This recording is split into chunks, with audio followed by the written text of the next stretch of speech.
नमस्ते प्रिय विद्यार्थियों, हम पढ़ रहे हैं एनसीईआरटी बुक्स जिसमें हम कक्षा 7 की ज्योग्राफी पढ़ रहे हैं। आज हमारा चैप्टर नंबर 2 है हमारी पृथ्वी के अंदर। इसमें हम आधा चैप्टर पढ़ चुके हैं और आज हम पढ़ेंगे यहाँ से सेल एवं खनिज। इसके पीछे हम कल पढ़ चुके हैं और आपने नहीं पढ़ा है तो ज़रूर पढ़ लीजिएगा। प्रिय विद्यार्थियों, धैर्य से पढ़िए, शांति से पढ़िए, लगातार पढ़िए। जो धीरे धीरे पढ़ता है वो ज़रूर एक दिन मंजिल तक पहुंच जाता है। इसी के साथ आज हम पढ़ेंगे खनिज एवं सेल। क्या पढ़ेंगे? खनिज एवं सेल।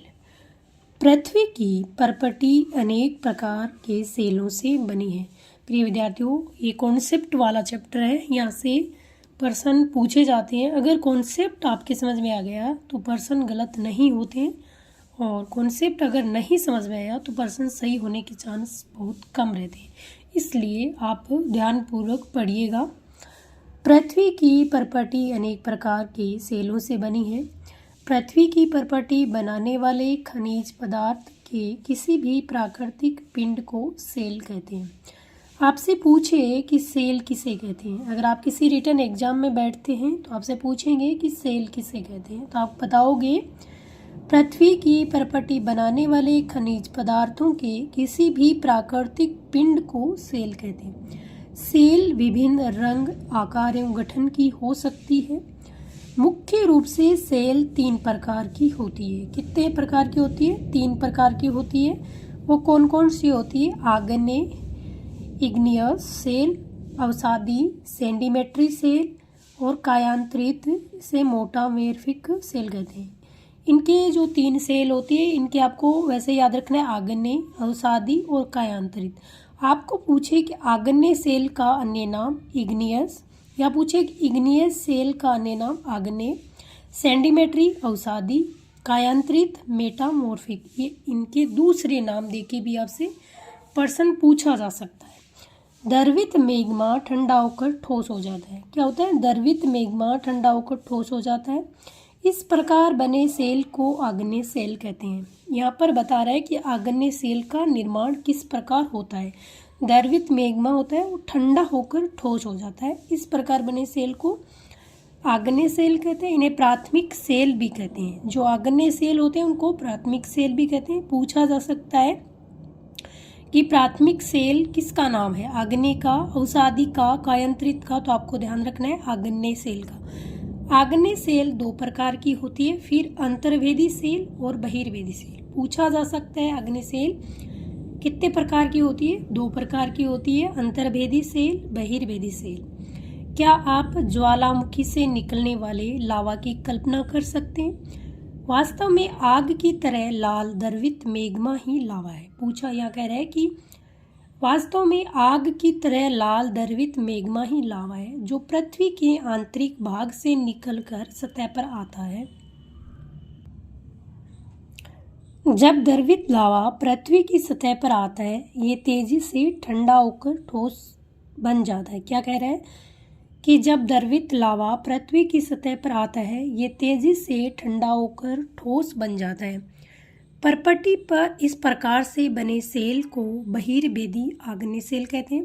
यहाँ पर हमने पढ़ा ना, जो आग्नेय सेल होते हैं उनकी 2 प्रकार की सेल होती है, अंतर्वेदी सेल और बहिर्वेदी सेल। यहाँ पर बहिर्वेदी सेल का निर्माण किस प्रकार होता है उसी के बारे में बता रहे हैं कि परपटी पर इस प्रकार से बने सेल को बहिर्वेदी आग्नेय सेल कहते हैं। इनकी संरचना बहुत महीन दानों वाली होती है। आपसे स्टेटमेंट में पूछा जा सकता है कि जो इनकी संरचना बहुत महीन दानों वाली होती हैं, ये सत्य हैं या असत्य हैं बहिर्वेदी सेल के बारे में? तो ये सत्य हैं। उदाहरण के लिए बेसाल्ट, दक्कन का पठार बेसाल्ट सेलों से ही बना है। आपने पढ़ा होगा कि दक्कन का जो पठार है वो बेसाल्ट सेलों का बना होता है। ये पूछा जाता है कि दक्कन का जो पठार है किन सेलों से बना है, और ये इसकी संरचना बहुत महीन दानों वाली होती है। द्रवित मैग्मा कभी कभी भूपरपट्टी के अंदर गहराई में भी ठंडा हो जाता है। क्या होता है? द्रवित मैग्मा कभी कभी भूपरपट्टी के अंदर गहराई में ठंडा हो जाता है। इस प्रकार बने ठोस सेलों को अंतर्वेदी आग्नेय सेल कहते हैं। जब द्रवित, ध्यान रखना, जब द्रवित मैग्मा परपट्टी के ऊपर आकर ठंडा होकर ठोस रूप में बदल जाता है तो बहिर्वेदी सेल। और जब द्रवित मैग्मा परपटी के अंदर गहराई में ठंडा हो जाता है और ठोस सेलों को अंतर्वेदी सेल कहते हैं। धीरे धीरे ठंडा होने के कारण ये बड़े दानों का रूप ले लेता है। जो अंतर्वेदी आग्नेय सेल होते हैं वो क्या होती है, अंदर होते हैं तो वो बड़े दानों का रूप होता है। और जो बहिर्वेदी सेल होती है वो छोटी छोटी महीन दानों का सेल होते हैं। इनको ध्यान रखना आपको। धीरे धीरे ठंडा होने के कारण ये बड़े दानों का रूप ले लेते हैं। ग्रेनाइट ऐसे ही सेल का एक उदाहरण है। ध्यान रखना, जो ग्रेनाइट है वो अंतर्वेदी सेल का उदाहरण है और जो आपका बेसाल्ट है वो बहिर्वेदी सेल का उदाहरण है। लेई मसालों तथा दानों का चूर्ण बनाने के लिए जिन अपघर्षण पत्थरों का उपयोग होता है वे ग्रेनाइट के बने होते हैं। सेल लुढ़क कर, चटक कर तथा एक दूसरे से टकराकर छोटे छोटे टुकड़ों में टूट जाती है। इन छोटे कणों को अवसाद कहते हैं। ये अवसाद हवा, जल आदि के द्वारा एक स्थान से दूसरे स्थान पर पहुंचकर जमा कर दिए जाते हैं। ये अदृढ़ अवसाद दबकर एवं कठोर होकर सेल की परत बनाते हैं। इस प्रकार की सेलों को अवसादी सेल कहते हैं।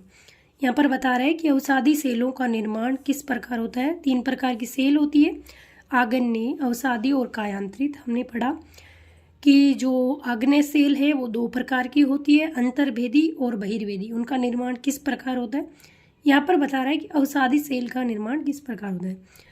उदाहरण के लिए बलुआ पत्थर रेत के दानों से बनता है। इन सेलों में पौधों, जानवरों, अन्य सूक्ष्म जीवाणु जो कभी इन सेलों पर रहे हैं के जीवाश्म भी हो सकते हैं। जो जीवाश्म आपसे पूछे कि इन सेलों में पौधों, जानवरों, अन्य सूक्ष्म जीवाणु जो कभी इन सेलों पर रहे के जीवाश्म भी हो सकते हैं।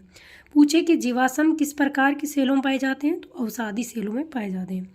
आग्नेय अवसादी सेल उच्च ताप एवं दाब के कारण कायांतरित सेलों में परिवर्तित हो सकती है। ध्यान रखना, आग्नेय अवसादी सेल उच्च दाब एवं ताप के कारण कायांतरित सेलों में परिवर्तित हो सकती है। उदाहरण के लिए चिकनी मिट्टी, स्लेट में चूना पत्थर संगमरमर में परिवर्तित हो जाता है। यहाँ पर जो एक आपके जो तथ्य दे रखे हैं उनको हम देख लेते हैं, क्योंकि एनसीईआरटी में जो इस प्रकार के तथ्य दे रखे हैं उनसे प्रश्न कई बार पूछ लिए जाते हैं। पृथ्वी के आयतन का केवल 1% हिस्सा ही परपटी है। 84% मेटल एवं 15% हिस्सा क्रोड है।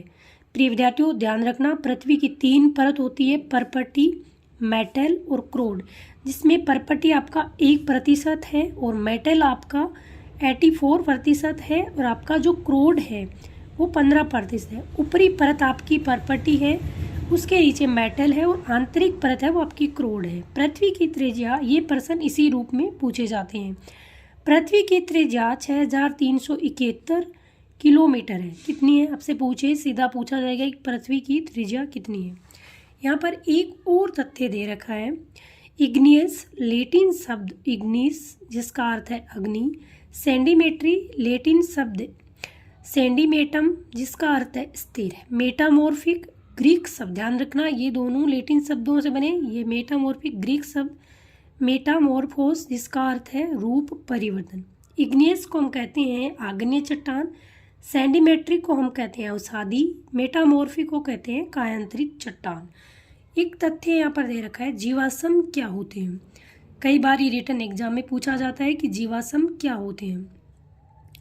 सेलों की परतों में दबे मृत पौधों और जंतुओं के अवशेष को जीवाश्म कहते हैं। फिर हम आगे देखते हैं, यहाँ पर जो दे रखा है इसके बारे में कई बार सीधे प्रश्न पूछे जाते हैं। आपको जानकर आश्चर्य होगा किन्हीं निश्चित दशाओं में एक प्रकार की सेल चक्रीय तरीके से एक दूसरे में परिवर्तित हो जाते हैं। एक सेल से दूसरे सेल में परिवर्तन होने की इस प्रक्रिया को सेल चक्र कहते हैं। आप जानते हैं कि द्रवित मैग्मा ठंडा होकर ठोस आग्नेय सेल बन जाता है। पीछे पढ़ चुके हैं। ये आग्नेय सेल छोटे छोटे टुकड़ों में टूटकर एक स्थान से दूसरे स्थान पर स्थानांतरित होकर अवसादी सेल का निर्माण करते हैं। ताप एवं दाब के कारण ये आग्नेय अवसादी सेल कायांतरित सेल में बदल जाते हैं। यहाँ पर बता रहे हैं कि किस प्रकार आग्नेय सेल से अवसादी सेल से किस प्रकार जो आपकी कायांतरित सेल बनी है, सेल चक्र के बारे में। अत्यधिक ताप एवं दाब के कारण कायांतरित सेल पुनः पिघलकर द्रवित मैग्मा बन जाती है। यह द्रवित मैग्मा पुनः ठंडा होकर ठोस आग्नेय सेल में परिवर्तित हो जाता है। यहाँ पर एक चित्र दे रखा है और इस चित्र के द्वारा हम अच्छी तरीके से समझने की कोशिश करेंगे। यहाँ पर दे रखा है सेल चक्र। आपकी 3 प्रकार की चट्टान होती है, आग्नेय चट्टान, अवसादी चट्टान और सेल होती है, आग्नेय सेल, अवसादी सेल और कायांतरित सेल। एक होता है आपका मैग्मा। मैग्मा क्या चीज़ होती है? मैग्मा पृथ्वी के अंदर से निकलता है, तरल पदार्थ होता है, जैसे अग्नि होती है उसी प्रकार लाल होता है। कुछ मैग्मा तो क्या होता है, धरातल पर आकर पिघल कर ठोस हो जाता है, और कुछ मैग्मा धरातल के अंदर ही क्या होता है, पिघल कर ठोस रूप ले लेता है। तो जो बाहर आता है वो आपकी बहिर्वेदी सेल होती है और जो अंदर होता है वो आपकी अंतर्वेदी सेल होती है। ये मैग्मा क्या होता है, फिर जब पृथ्वी की सतह के ऊपर आ जाता है तो ठोस रूप में ये जम जाता है, तो आग्नेय सेल का निर्माण होता है। आग्नेय सेल फिर छोटे छोटे टुकड़ों में आपकी टूट कर लुढ़क कर आपके अवसाद बन जाते हैं, तलछट बन जाते हैं। उनसे फिर अवसादी सेल का निर्माण होता है। फिर प्रिय विद्यार्थियों, उच्च दाब एवं ताप के कारण जो आपके आग्नेय सेल होती है और अवसादी सेल होती है वो दोनों कायांतरित सेल में रूपांतरित हो जाती है। कायांतरित सेल के बाद में फिर उच्च दाब एवं ताप के कारण ये पिघल कर वापस मैग्मा का रूप ले लेते हैं। इस प्रकार ये सेल चक्र का निर्माण होता है। पहले मैग्मा से आग्नेय सेल, आग्नेय से आपकी अवसादी सेल, फिर इन आग्नेय सेल और अवसादी सेल दोनों से कायांतरित सेल, फिर कायांतरित सेल वापस मैग्मा में कन्वर्ट हो जाती है। तो इस प्रकार ये सेल चक्र आपका चलता है।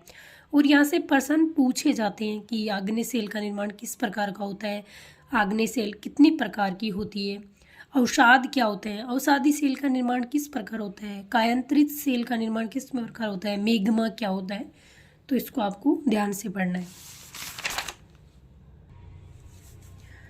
सेल विभिन्न खनिजों से बनी होती है। क्या कह रहा है कि सेल विभिन्न खनिजों से बनी होती है। खनिज प्राकृतिक रूप में पाए जाने वाले पदार्थ हैं जिनका निश्चित भौतिक गुणधर्म एवं निश्चित रासायनिक मिश्रण होता है। खनिज मानव जाति के लिए बहुत महत्वपूर्ण होता है। कुछ का उपयोग ईंधन की तरह होता है, जैसे कोयला, प्राकृतिक गैस एवं पेट्रोलियम। पूछा जा सकता है कौन से के जो खनिज होते हैं उनका प्रयोग ईंधन के रूप में होता है, तो कोयला, प्राकृतिक गैस एवं पेट्रोलियम। इनका उपयोग उद्योगों, औषधि एवं उर्वरक में भी होता है। ध्यान रखना, औषधि शब्द को इस प्रकार लिखा जाता है जैसे लोहा, एल्यूमिनियम, सोना, यूरेनियम आदि। प्रिय विद्यार्थियों, ये चैप्टर आपका आज पूरा हो गया है हमारी पृथ्वी के अंदर। इसमें मैंने 2 क्लास लिए, आपने पीछे वाली क्लास नहीं देखी है तो आप एक बार ज़रूर देख लेना। एक बार इस जो 7 क्लास की ज्योग्राफी है इसकी इंडेक्स मैं आपको दिखा देती हूँ कि कौन कौन से चैप्टर हम पढ़ने वाले हैं। प्रिय विद्यार्थियों, पढ़ने का मतलब ये नहीं है कि आप चैप्टर को उठाया और आप पढ़ लिया। चैप्टर को तब तक पढ़ना जब तक उस चैप्टर का एक एक कॉन्सेप्ट आपको क्लियर नहीं हो जाए। हमारा अध्याय नंबर 1 पर्यावरण, ये चैप्टर हम पढ़ चुके हैं। अध्याय नंबर 2 हमारी पृथ्वी के अंदर, ये चैप्टर भी पूरा हो चुका है।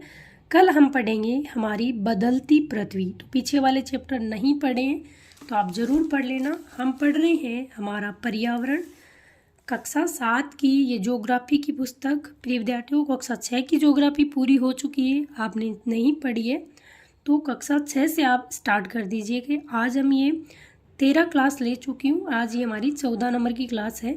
प्रिय विद्यार्थियों, पढ़ते रहिए, स्वस्थ रहिए, मस्त रहिए, अपना और अपने परिवार का ख्याल रखिए। जय हिंद, जय भारत।